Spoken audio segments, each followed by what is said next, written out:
నమస్తే. తెలంగాణలో ఇవాళ చాలా రాజకీయ అంశాలు ఉన్నాయి. ముఖ్యంగా కేసీఆర్ ఫోన్ ట్యాపింగ్ కేసు విచారణలో భాగంగా ఆయనని సిట్ విచారణకు పిలిచింది. సో ఆయన చెప్పింది ఏంటంటే, ఫామ్ హౌస్కి రండి, అక్కడే నోటీస్ ఇవ్వండి, ముందస్తుగా ఇవ్వండి. సో సిఆర్పిసి 160 ప్రకారంగా 65 ఏళ్ళు పైబడ్డ వాళ్ళకి కొన్ని వెసులుబాట్లు ఉన్నాయి. సో దాని ప్రకారంగా ముందుకెళ్ళండి, నేను సహకరిస్తా అంటున్నాడు.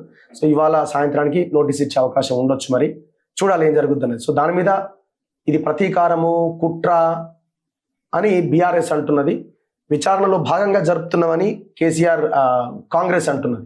ఇంకా చాలా అంశాలు ఉన్నాయి. దానం నాగేందర్ తను ఇంకా నేను బీఆర్ఎస్లోనే ఉన్నా అంటున్నాడు. కాంగ్రెస్ నుంచి ఎంపీగా పోటీ చేసిన తర్వాత కూడా ఈ నైనీ కోల్ బ్లాక్ సంబంధించిన అంశం ఇంకా రగులుతూనే ఉంది అని అనుకున్నాము. కానీ అది పేపర్లు సైలెంట్ అయినాయి, లీడర్లు కూడా సైలెంట్ అయిపోయారు. మరి ఎందుకో అర్థం కావట్లేదు. ఇక ముందు మాట్లాడొద్దని డిసైడ్ అయ్యారట. కారణం ఏంటంటే, చర్చ జరిగింది, మనం అందరం కలిసి కూర్చొని వాటాలు గీటాలు అంతా సెట్ చేసుకున్నాం. కానీ ఇప్పటికైతే ఇప్పుడు మనం మాట్లాడడం ఆపాలని అనుకున్నారో ఏమో తెలియదు. మాట్లాడితే నా ముందు కపిలవాయి దిలీప్ కుమార్ గారు ఉన్నారు, సామాజిక రాజకీయ విశ్లేషకులు and RLD party Telangana chief. Sir నమస్తే. నమస్తే. ముందుగా మీ ఫ్రెండా మరి మీ బాసే అనుకోండి, ఒకప్పుడు కేసీఆర్. సో చంద్రశేఖర్ రావు గారికి సిట్ నోటీస్ ఇచ్చింది. ఆ నోటీస్ మీద ఆయన రిప్లై ఇచ్చిండు సాయంత్రానికి, కొంత డిస్కస్ చేసుకొని. సో నేను సిఆర్పిసి 160 ప్రకారంగా 65 ఏళ్ళు పైబడ్డ వాళ్ళకి ఇంటికి దరిదాపుల్లోనే విచారణ చేయాలి అని ఆయన అడిగిండు. మరి ఇవాళ నోటీస్ ఇవ్వచ్చు, ఫామ్ హౌస్ గ్రండి అంటున్నాడు. సో ఓవరాల్గా ఈ ఎంక్వైరీ మీద బీఆర్ఎస్ అంటుంది ప్రతీకారం అంటుంది, కేసీఆర్కే నోటీసులు ఇస్తారా మీరు అంటుంది. సో మీకు ఎట్లా అనిపిస్తుంది? కేసీఆర్కి ఇవ్వచ్చు, ఎవరికైనా ఇవ్వచ్చు. తప్పు చేస్తే అందులో మనం తప్పడానికి వీల్లేదు, అధికారులు తప్పడానికి వీల్లేదు. బట్ ఈ విచారణ అనేది రొటీన్గా ఇట్లా జరుగుతూనే ఉంటాయి. పొలిటికల్ వెండటా వాడు మీకు తెలుసు కదా, ఆ పొలిటికల్ వెండటా కోసమే most of the political cases ఉంటాయి తప్ప ఇట్లాంటి ఎంక్వైరీస్ ఒక లాజికల్ కంక్లూజన్ తీసుకపోతాయని అయితే అనుకోను. ఎందుకంటే మీకు జ్ఞాపకుంటే మొదటి టర్మ్ సీఎం అయినప్పుడు కేసీఆర్ మీద సహారా ఒకటి, ఈపీఎఫ్ సంబంధించినటువంటి కుంభకోణాల్లో ఆయన రోల్ ఉందని నన్ను కూడా విచారించింది సిబిఐ. మిమ్మల్ని విచారించారు. మీరు ఓఎస్డీ ఉన్నారు కదా, నేను అప్పుడు ఆయన పనిచేస్తాను కదా, నేనే ప్రైవేట్ సెక్రటరీ. సో నా సంతకం ఉంది అందులో. ఇప్పుడు నేను రాసిన నోట్లు రెండింటిని ఆధారం చేసుకొని నన్ను వాళ్ళు 9 గంటలు విచారించారు. బేగంపేట నా ఆఫీస్కి వస్తే మార్నింగ్ 9కి వస్తే రాత్రి 9 12 hours. ఎప్పుడు అది? 2015లో. కేసీఆర్ సీఎం అయిన తర్వాత ఆయన కూడా విచారించారు. అప్పుడు ఉన్నటువంటి 9 hours లో ఏమి తేలింది కదా, అడిగింది అడుగుతాడు కేటీఆర్ అన్నాడు కదా, అడిగింది అడుగుతాడు ఇదే పరి అడిగి నేనే తకాయించిపోయాను. అసలు ఎప్పుడు కూడా అదే చెప్పుడు రికార్డింగ్ 10 మంది కూర్చుంటారు చుట్టూ రాస్తూనే ఉంటారు. చెప్పిందే చెప్పి తకాయించిపోతాం మనం ఎంక్వైరీలో. అయితే అల్టిమేట్గా నా దగ్గర స్పష్టమైనటువంటి సమాధానం లేదు. ప్రతిదానికి నేను డెసిషన్ తీసుకున్నాడు సీఎం కాబట్టి నాకు తెలియదు ఆయన డెసిషన్ తీసుకున్నాడని సహారాలో కానీ ఈపీఎఫ్లో కానీ చెప్పాల్సిన పరిస్థితి వచ్చింది. సహారా అండ్ ఈపీఎఫ్ 800 కోట్ల కుంభకోణం. ఇదేమో లక్షలాది మంది రోడ్డు మీద పడ్డారు. ఆయన ఎగ్జామ్స్ ఇచ్చాడు సహారాకు పిఎఫ్ నుంచి. ఆ సహారా ముడిపోయారు పిఎఫ్ వసూలు చేసింది వాడు ఎంప్లాయీ. మీ జీతాలు తీసుకుంటాడు, ఇది కూడా పట్టుకొని ముడిగిండు వాడు. మీ పైసలు పోయినాయి, లక్షలాది మంది ఉద్యోగుల పైసలు పోయినాయి. ధర్నాలు చేసే పరిస్థితి రోడ్ల మీదకి. ఆఖరికి సుప్రీంకోర్టులో ఇంప్లీడ్ అయ్యాను. కేసు సుప్రీంకోర్టులో విచారించింది, సుబ్రతో రాయది. అందులో కేసీఆర్ని విచారించాల్సిన పరిస్థితి వచ్చింది వాడు. నన్ను అడిగితే నాకే తెలుస్తుంది భయ్, labour minister as desired by the minister రాసాడు. యాజ్ డిజైర్డ్ బై మినిస్టరే ఎందుకు డిజైర్డ్ యూ వాంట్ ఆస్క్ ఏమన్నా. అప్పుడు ఒక 15 రోజుల తర్వాత నేను పేపర్లో చదివిన సీఎంలో విచారించారు. హిందూలో వచ్చింది, తెలియదు ఎవరికి, అది ఆంధ్రజ్యోతులు పట్టుకొని ఆ తర్వాత సీరియల్ రాసింది దానికి వారం రోజులు 2015లో. అప్పుడు నేను ఎందుకు చెప్తున్నా అంటే, ఆ విచారణకు వచ్చినటువంటి బృందంలో సిబిఐ బృందంలో ఒక తెలుగుతను ఉండే ఆఫీసర్. నేను తర్వాత ఒక 4 ఏళ్ల తర్వాత ఆయన ఫోన్ చేసి అడిగిన.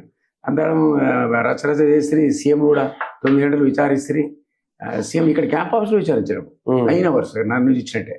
అయితే అది కూడా బయటికి రాలేదు. అయితే ఆయన అన్నాడు, సార్ ఇట్లాంటి కేసులు క్లోజ్ అవుతాయి సార్ అన్నాడు. ఇంకా పెండింగ్ ఉంది, అది ఇంకా పెండింగ్. కాబట్టి దీని ఫేట్ కూడా అదే అంటున్నాను నేను. అంతే. ఇప్పుడు ఇంకోటి కేసీఆర్ ఏమన్నాడు, మీరు ఇంటర్వ్యూ వినుంటారు, ఎవడేవాడా రాధాకృష్ణ 100 మంది డీసీపీలు ఉంటారు ఆయన ఒకడు. అరే అందులో నాకు ఇంటెలిజెన్స్ రిపోర్ట్ తెచ్చిస్తే ఏముందో నేను అనుకుంటాను, ఎటు తెచ్చి నాకే తెలుస్తుంది అని రాహుల్ పేరు తీసుకున్నాడు. అంటే ఏమన్నా అంటే ఇది కూడా అదే సెన్సేషన్ క్రియేట్ చేయడానికి, ఎప్పుడు ఎవరినో ఇబ్బంది పెట్టడానికి, పొలిటికల్ వెండెట్టా దాన్ని తీసుకోవడానికి అధికారంలో ఉన్నవాడు వాడుకుంటారు తప్ప దీని ఒక కంక్లూజన్ వాడు తేలేరు కూడా. Just they use it for the purpose of publicity. ఇప్పుడు కూడా కేసీఆర్ అదే పరిస్థితి. ఎందుకంటే బహుశా ఈ కంక్లూజన్ ఇంతమంది చెప్పినట్టు నా ఎంక్వైరీ అయిన తర్వాత ఎవడు మిగలలేదు కేసీఆర్ తప్ప. అల్టిమేట్గా నేనే కదా చివరి అందరు చేసుకుంటూ వచ్చి నా ఆడికి వచ్చారు. నాది కానీ మెయిన్ కేసీఆర్. ఇప్పుడు కూడా అంతా చేసుకుంటూ ఆడికి వచ్చారు. ఇక కేసీఆర్ అడుగు తప్ప. ఇప్పుడు ఆ కేసులో అయినా ఈ కేసులో అయినా తప్పు జరిగిందా? జరిగింది. 100% జరిగింది కదా. ఎవరు చేసిన దాని మీద విచారణ కన్క్లూజన్ ఉండదు. ట్యాపింగ్ జరిగిందని మనందరికీ తెలుసు. అది దుర్మార్గం మనందరికీ తెలుసు. ఎందుకంటే ట్యాపింగ్ అన్నది మీకు అలౌడ్ ఎంటైర్ కంట్రీలో. ఈ దేశ భద్రత కోసం ఈ దేశం పుట్టినప్పటి నుంచి ట్యాపింగ్ నడుస్తున్నాం.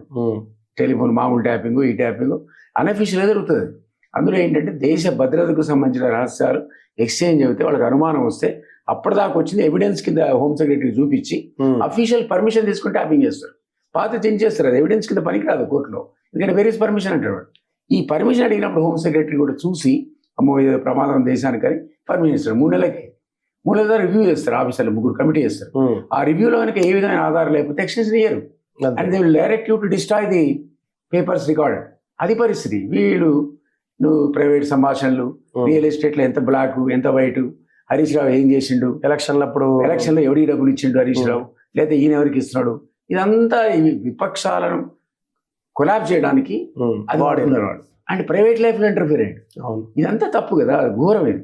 ఇది మనం తప్పడాల్సిన విషయమే. కానీ మీరు ఎంక్వైరీలో సపోజ్ రేపు కేసీఆర్ ఇట్లే మాడతారు కదా, ఎవడేవాడు నాకేం తెలుసు అంటాడు. నువ్వు ఎన్నిసార్లు అడిగినా చెప్తాడు. ఆధారాలు చూపించాడు, నేను పర్మిషన్ ఇచ్చినట్టే అంటాడు. పర్మిషన్ ఏముండదు, రైటింగ్లో ఏముంటుంది.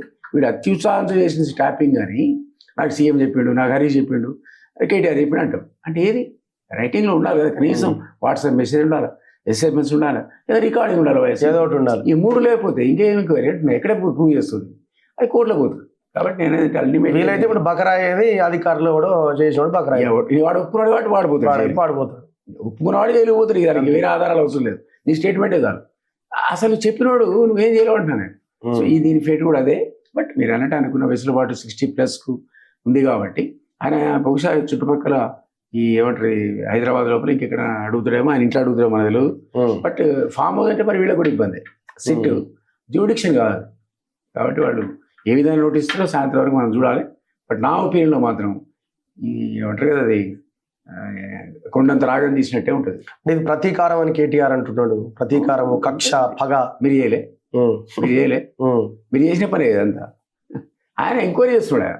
నువ్వు అసలు కార్యక్రమాలు చేసినావు. ఇది ఆధారం అంతా నీదే కదా, నీ ఇల్లీగల్ యాక్టివిటీ దాని ఆధారం. ఇప్పుడు కవిత కూడా అంటుంది కదా, సొంత అల్లుడి ఫోన్ ఎట్లా ట్యాప్ చేస్తారు మీరు అని. ఆమెనే చెప్తుండగా మనందరం చెప్తే ఎవడు నమ్మలేదు. ఈ రోజు సర్టిఫికేట్ ఇస్తుందా ఆమె, ఫ్యామిలీ మెంబర్, నా హస్బెండ్ది నాది కూడా ట్యాప్ చేసినట్టుందా అన్నది కదా, ఆ మాట కూడా అన్నిది కూడా ట్యాప్ చేసినట్టు. సో ఇదన్నీ పర్వర్షన్. దాన్ని తనకున్న అధికారాన్ని విచ్చలవిడిగా వాడుకోవడం తప్ప మరొకటి కాదు. అందులో ఇప్పుడు రేవంత్ రెడ్డి కూడా డిసైడ్ అయ్యి మొన్న ఒక స్టేట్మెంట్ ఇచ్చిండు 2 సార్లు. ఆయన ఫామ్ హౌస్ లో ఉన్నా ఒకటే, జైల్లో ఉన్నా ఒకటే అని అన్న తర్వాత ఇంకేముంది అక్కడ అంటే ఆయన ఫామ్ హౌస్ కన్ఫైన్డ్ కాబట్టి బయటికి రావట్లేదు కాబట్టి జైలు ఉన్నట్టే అంటాడు ఆయన. అట్లా ఇంటర్ప్రిటేషన్ తీసుకుంటున్నాడు. బట్ ఏమైనా ఇప్పుడు ఒకటి తెలుసా మీకు, మన చట్టంలో ఉన్న ఒక ప్రొవిజన్ ఏంటంటే అసలు కేసీఆర్ని అరెస్ట్ చేసి ఆయన ఫామ్ హౌస్నే జైలు కింద డిక్లేర్ చేయొచ్చు. Government can do it. Okay, మీ ఇంట్లో మిమ్మల్ని కన్ఫైన్ చేసి దీన్ని జైల్లో డిక్లేర్ ఇస్తున్నాం అనొచ్చు. మీరు జైలు ఉన్నట్టే. కరెక్ట్. రేవని చెప్పింది, ఏ ప్రిమిస్లో మీరు ఉన్నారో మీరు బయటికి రాకూడదు. దాన్ని జైలు కింద government can declare any premise అది జైలు. అప్పుడు మీరు జైల్లో ఉన్నట్టే లెక్క. అది దాని స్వరూపం మారుతుంది. గార్డ్స్ వస్తారు, వీడు వస్తాడు, వాడు వస్తాడు, వస్తుడి పోయి పాసులు వస్తాయి. అది ఇల్లు లాగా ఉండదు, ఇక జైలు లాగా ఉంటుంది. కాబట్టి ఈరోజు ఆయన ఏమంటాడంటే అది కూడా జైలు అంటున్నాడు రేవంత్ రెడ్డి. కరెక్టే చెప్పినారు. Any premises can be declared అది jail including KCR's farm house. So ఇప్పుడు ఏ కేసు కూడా అంతే ఉంది కదా సార్. ఇప్పుడు నాట్ ఓన్లీ ఇది ఒకటే కాదు కదా, కార్ రేసింగ్ 10-15 రోజులు నడిపించి పర్మిషన్ తీసుకుంటారు 3 విడతల దగ్గర. మరి చేయాలి. ఏమన్నాడు గవర్నర్, సంతకం పెట్టడం ఆలస్యం అన్నాడు. పెట్టి అసలు ఆ రోజు ఎంత తిట్టిండ్రు, గవర్నర్ తిట్టిండ్రు, కావాలని చేస్తున్నారు, బీజేపీతో కుమ్ముక్కైనా అన్నారు. అంత చేసి వచ్చినాక సపడే అనుకున్నాడు. ఇప్పుడు సైలెంట్ అయిపోయింది. మళ్ళీ కాళేశ్వరం అంత పెద్ద రాగం తీసి సిబిఐ పంపించారు. అది కూడా డాడ్జింగే కదా, అంతేగా. మనకేదో టానిక్ కేసు ఎప్పుడో అయిపోయింది, సంతోష్ వ్యవహారం. మరి అది కూడా అట్టే పోయింది. ఇట్లాంటి 6 ఉన్నాయి ఆ కేసు. భూములకు సంబంధించిన కేసులు 7 ఉన్నాయి. ఏదో సెటిల్మెంట్ ఉన్నాయో నాకు తెలియదు కానీ డౌట్ ఏముంది అందులో, కనబడుతున్నది కదా. హై ప్లేసెస్ ఉన్న ప్రాబ్లం ఇదే. ఎవడికి దోస్తామో మనకి అర్థం కాదు. రేవంత్ ఏమన్నా కొంత ఇబ్బందిగా ఫీల్ అవుతుండొచ్చునా, ఒకవేళ ఎవరినైనా ఇందులో వాళ్ళని అరెస్ట్ చేస్తే సింపతి గెయిన్ అవుతుంది. లోకల్ బాడీ ఎలక్షన్ చేయకూడదు కదా, పొలిటికల్ ఆలోచిస్తాను. చేయకపోతే కూడా ప్రమాదమే కదా ఆయన. తర్వాత వస్తుంది కానీ ఇప్పుడు రాదు కదా. ఇమ్మీడియట్ సింపతి అదే వస్తుంది. ఇప్పుడు ఆయనకి జనరల్ ఎలక్షన్స్ అప్పుడు సమస్య వస్తుంది. అప్పుడు రాదు. ఫస్ట్ లోకల్ బాడీ అని కంప్లీట్ చేసినాక సింపతి అడ్వాంటేజ్ రాకుండా చూసుకుంటాడు. లోకల్ బాడీ తర్వాత అరెస్ట్ చేసిన 1 year ఉంది కదా, అప్పటికి ఇది పలసపడుతుంది, ప్రజలు మర్చిపోతారు. అప్పుడు చేస్తాడు, ఇప్పుడు చేయడు. ఇప్పుడు చేస్తే ఇమ్మీడియట్ గా దాని రియాక్షన్ ఉంటుంది, పొలిటికల్ గా నష్టం జరుగుతుంది. అందుకని అన్ని ఆలోచిస్తారు, మేధావులు కూర్చుంటారు కదా. అదే. అండ్ రెండో అంశము, దానం నాగేందర్ ఒక కౌంటర్ అఫిడవిట్ వేసిండు ఎవరికి, స్పీకర్కి. వాళ్ళ అడ్వకేట్ ద్వారా పంపించిండు, నేను ఇంకా బీఆర్ఎస్ లోనే ఉన్నా, సో నన్ను బీఆర్ఎస్ ఎక్స్పెల్ చేయలేదు అంటే సస్పెండ్ చేయలేదు, సో నేను కూడా బయటికి రాలేదు. ఏదో వాళ్ళ పార్టీ మీటింగ్ ఒక దానికి అటెండ్ అయితే దాన్ని పట్టుకొని బీఆర్ఎస్ వాళ్ళు కంప్లైంట్ చేసిర్రు. ఇది స్పీకర్ని ఇబ్బంది పెట్టే అంశం. నిజంగా ఆయన కంటెన్షన్ స్పీకర్ యాక్సెప్ట్ చేస్తే సుప్రీంకోర్టు ఆయనకు కూడా ఏదైనా నెగటివ్ రియాక్షన్ రావచ్చు. ఎందుకంటే మనందరూ బీఫామ్ తీసుకుని పోటీ చేసిండని డౌట్ ఏముంది, అంత పోటీ చేసే ఓడిపోయా కదా, రికార్డే కదా. అదే కదా, అందువల్ల రికార్డులో ఎలక్షన్ కమిషన్ రికార్డు నువ్వు వేరే బీఫామ్ పెట్టి పొలిటికల్ పార్టీ పెట్టి నీ పార్టీ మారదంటే అది మన న్యాయం, అది క్వైట్ అన్డెమోక్రటిక్. ఆ ఎక్స్ప్లెనేషన్ స్పీకర్ యాక్సెప్ట్ చేయలేడు. నాకు తెలిసి 100% ఆయన రిజైన్ అని చేయాలి. మీరు అట్లా అంటున్నారు కానీ నేనేమంటున్నా అంటే, దానం నాగేందర్ రేవంత్ స్పీకర్ యొక్క పర్మిషన్ లేదా లెటర్ ఇస్తాడా చెప్పలేము. ఇది ఎవరికి డ్యామేజ్ అవుతుంది, పార్టీకి కదా డ్యామేజ్. సింపుల్. పార్టీకి అయితే రేపు సుప్రీంకోర్టు మందలించింది అనుకోండి, చాలా ఎవరికి డ్యామేజ్ కదా, పార్టీకి స్పీకర్ కూడా డ్యామేజ్. అంటే వీళ్ళు ఇప్పటికిప్పుడు ఎలక్షన్స్ లేకుండా దీని నుంచి బయటపడడానికి అవకాశం ఉండొచ్చు. సుప్రీంకోర్టు ప్రాబ్లం ఉంది అక్కడ, అది ఎప్పుడు తర్వాత కదా సార్, ఇప్పుడు అయిపోయినాక సుప్రీంకోర్టు మనకు. ఇప్పుడు స్పీకర్ ఒకవేళ ఆయన బీఆర్ఎస్ లోనే ఉండడానికి ఇస్తే ఇవ్వచ్చు, ఎందుకంటే అసలు ఆయన రైట్, అది ఆయన రైట్, అది ఆయన ఇష్టం. ఏం చేయాలి, పార్టీ మారలేదు ఏం చేస్తా అంటాడు. ఆ బీఫార్లు గిఫార్లు తీసుకొని మనం చూపిస్తామా? ఆ పార్టీ టీఆర్ఎస్ పోయి కోర్టు పోవాల్సి వస్తుంది. Speaker will not accept. అది ఇంకొక 5-6 నెలలు పడుతుంది. ఆ టైంకి ఏం చేయడానికి చేస్తున్నారు అంతా. అదే అంటున్నాం.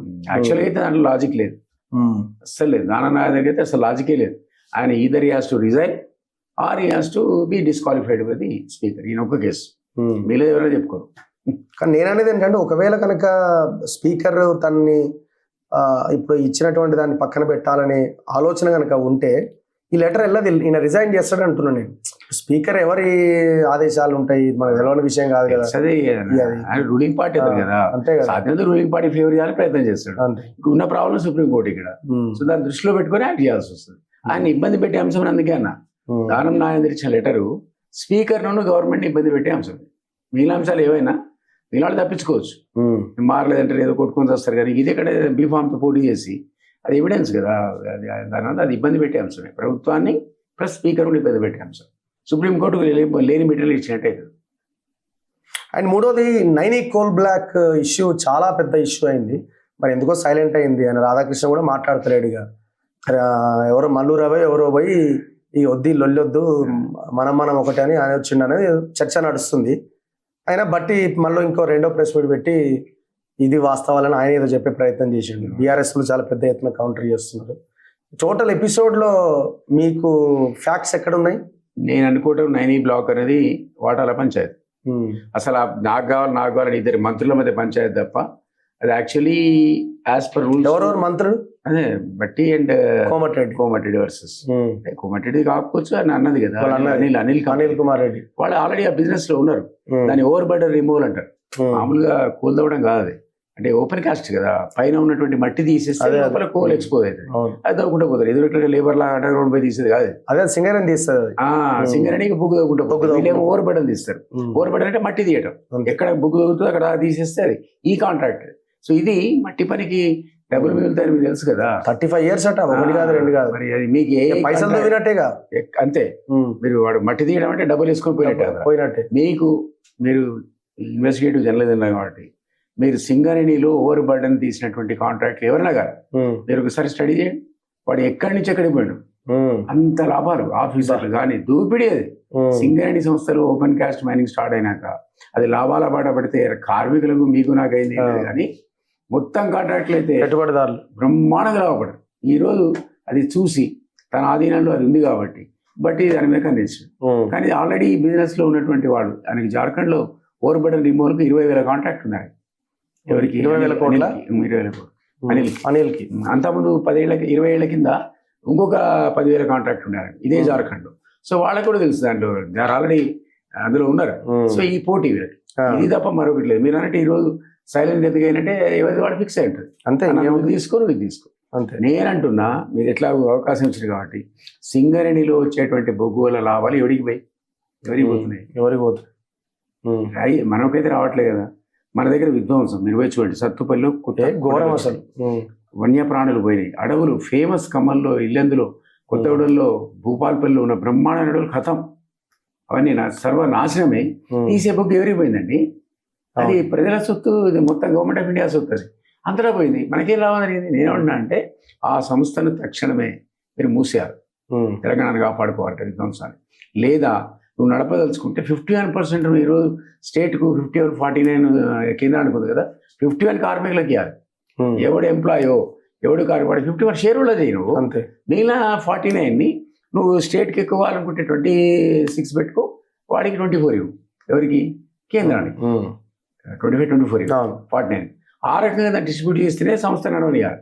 Otherwise it should be close. I'm telling. Because తెలంగాణలో మీరు కనపడే విధ్వంసం చూపిస్తున్నారు. అవును, ఈ కనపడే విధ్వంసం సర్వనాశనం అయిపోతున్నాయి అడవులంతా. అయినాయి. అసలు అక్కడ పొలాలు ఎక్కడి సార్? మొత్తం అంతా మీరు సత్తుపల్లిపోయి మనుషులతో నిండిపోతుంది. నేను సత్తుపల్లి పనిచేసిన అడవిలో మీరు బిలీవ్ చేయరు 20 years కింద నేను ఇట్లా దోశలతో నీళ్ళు పెట్టుకుని తాగేది. ఏది ఓకే ప్రవాహాలు నదుల్లో. ఇప్పుడు మొత్తం కలుషితమే. డ్రింకింగ్ వాటర్ లేదండి సత్తుపల్లిలో. దాన్ని మీరు ట్రీట్మెంట్ చేస్తే ఆశ పరిస్థితి వచ్చింది. అన్ని సత్తుపల్లి, కొత్తగూడెం అండ్ ఇల్లందు, మణుగూరు, భూపాలపల్లి అంతా సర్వనాశనం. అడవులను వన్యప్రాణులు కథమైపోయినాయి. ఈ ఆర్టిఫిషియల్ గుట్టలు వచ్చినాయి. దాని మీద ప్లాంటేషన్ పెట్టలేదు. కంపెనీ వదిలేస్తుంది ప్లాంటేషన్ పెట్టకుండా. సగం పెడుతుంది, సగం వదిలేసిపోతుంది. బికాజ్ అందులో లాభం. అంత దోపిడీ. అసలు సింగరేణి సంస్థని మీరు స్టడీ చేయండి చెప్తున్నా. అసలు అక్కడ జరిగిన కోట్లాది రూపాయల అవినీతి ఎక్కడ తేలే. ఈ రోజు ఉన్న పంచాయతీ నైనిది కూడా ఇదే. ఇప్పుడు సిబిఐకి ఇవ్వాలనేది ఒక డిమాండ్. ఏమైతే ఇప్పుడు ఇంతనే సిబిఐ ఎగ్జాంపుల్ చెప్తాను మీకు. ఏమైతే ఇప్పుడు ఆ రోజుల్లో సిబిఐ ఎంక్వైరీలో పెండింగ్ పెట్టడానికి కారణం ఏంటి? కేసీఆర్ జయ మోడీ అని అన్నాడు. ఆల్మోస్ట్ 7-8 ఏళ్ళు అన్నాడు. అందుకనే బయటికి రాలేదు. ఆ తర్వాత ఆయనకి వ్యతిరేకించిన సందర్భంలో అయినా కూడా అది మరి ఎందుకో ఇప్పుడు కోల్ బ్లాక్స్ నుంచి మాట్లాడతలేదు. ఇప్పుడు బీఆర్ఎస్ కూడా సైలెంట్ ఉంది. బీజేపీ అసలే మాట్లాడతలేదు. ఎవరు మాట్లాడుతున్నారు? అసలు ఆ మంత్రే మన మంత్రే కిషన్ రెడ్డి. నీకు 49% వాటా ఉంది కదా, స్టేట్ రికమెండేషన్ నీకు అవసరం లేదు కదా, నువ్వే షేర్ హోల్డరా, పెట్టు సిబిఐ ఇంకో డైరెక్ట్. ఇప్పుడు ఇది నిజమేనా? ఇది ఫీల్డ్ విజిట్ సర్టిఫికేట్ పెట్టారు కదా. ఫీల్డ్ విజిట్ పెట్టినోడికి టెండర్ ఒకప్పుడు మీ యాప్కుంటే 2007-9 మధ్యలో సుప్రీంకోర్టు ఎంటైర్ కోల్ బ్లాక్స్ లో వాళ్ళు గతంలో ఇచ్చినట్టు అన్ని అవైరీ జరిగిందని క్యాన్సిల్ చేసేది. కంట్రీ వైడ్ అలాట్మెంట్స్ చేసి కొత్త బ్లాక్స్ తయారు చేయండి, దాని క్వాంటిటీ అసెస్ చేయండి, ఈ క్వాంటిటీ వాల్యూ చేయండి, దానికి 10% డిపాజిట్ విడతలో వాడే టెండర్లో పార్టిసిపేట్ చేయడానికి ఎలిజిబిలిటీ కండిషన్ పెట్టింది. కొంత సంస్కరణలు వచ్చాయి. అప్పుడు ఏమైంది? మళ్ళీ మన దగ్గర కొత్తగా ఈ సైట్ ఇన్స్పెక్షన్ కొత్త క్లాస్ పెట్టి ఎవడు పోతే వానికే పార్టిసిపేషన్ అంది. ఇవన్నీ కూడా మ్యానిపులేషన్. నువ్వు నేను టెండర్ వేయకుండా అంతే. నువ్వు 10% ఇప్పుడు 1000 కోట్ల అంచనా ఇద్దాం. 1000 కోట్ల 10% 100 కోట్లు డిపాజిట్ చేయాలి. నువ్వు చేస్తావు, నేను చేస్తాను. మళ్ళీ వీళ్ళే. అండ్ ఇంకొకటి, ఇంత పెద్ద ప్రాజెక్ట్, అంత లాభాలు వచ్చే ప్రాజెక్టు, 100 మంది ఎగబడాలి దాని మీద. అసలు ఎట్లా? అట్లీస్ట్ 20-30 మంది అయినా టెండర్ లో ఉండాలి మినిమం. వాడికి 100 crores అక్కడ డిపాజిట్ చేయాలంటుంటే ఎవరైనా ఉంటాయి అంటున్నా. మళ్ళీ అదే పెద్ద వాళ్ళు. సరే, ఆ పెద్ద వాళ్ళను 10 మంది అన్న వెళ్తారుగా. మరి 1-2 దగ్గరనే ఉన్నది. రానియరు మాఫియా కదా. ఒకప్పుడు రాయలసీమలో టెండర్లు వేయాలంటే అది ఇరిగేషన్ కానీ R&B కానీ అసలు వేరే వాడు బయట నుంచి టెండర్ వేసే పరిస్థితి ఉండేనా? వాడికి దారిలో కాలు వచ్చేది చాలా గెడవడని అంటే వాడు టెండర్కి పోయాడు. ఇప్పుడు కూడా అదే పరిస్థితి. కోల్ బ్లాకులు అన్నీ కోల్ వాళ్ళు ఏమంటారు మాఫియాలు చేతిలో ఉన్నాయి. ఆ మాఫియాలో మనోళ్ళు వాడదారులే మన మంత్రులు. డౌట్ ఏముంది? Doing that business. Karimnagar granite అడగండి. కేటీఆర్ ఎన్ని వాటాలు తీయండి. అవును, కేటీఆర్ కేసీఆర్ కుటుంబానికి వాటా లేని గ్రానైట్ ఉందా కరీంనగర్లో? అవును. మీ అనకూడదు పాపం. ఇప్పుడు అందరినీ గెలిపించేది, ఓడగొట్టేది కమలాకర్ అయితే అందు నుంచి వచ్చినోడే డైరెక్ట్ కదా. అసలు శ్వేతా గ్రానైట్ల కంటే ముందు కమలాకర్ ఎవరు? ఏముంది, మిత్రుడే కానీ చెప్తున్నా. అట్లే లేచినారు పాపం. తప్పేం లేదు బిజినెస్ చేసుకుంటే లాభం సంపాదించడం, కానీ వాళ్ళంతా ఒక మాఫియా అయిపోయినట్టు. బయటవాడు పోలేడు అక్కడికి. సో ఇప్పుడు మున్సిపల్ ఎలక్షన్స్ గురించి ఏం చెప్తారు మీరు? 116 మున్సిపాలిటీలు, 7 కార్పొరేషన్లు. దీంట్లో అన్ఫార్చునేట్లీ బీఆర్ఎస్ ఆశించిన స్థాయిలో రికవరీ కావట్లే.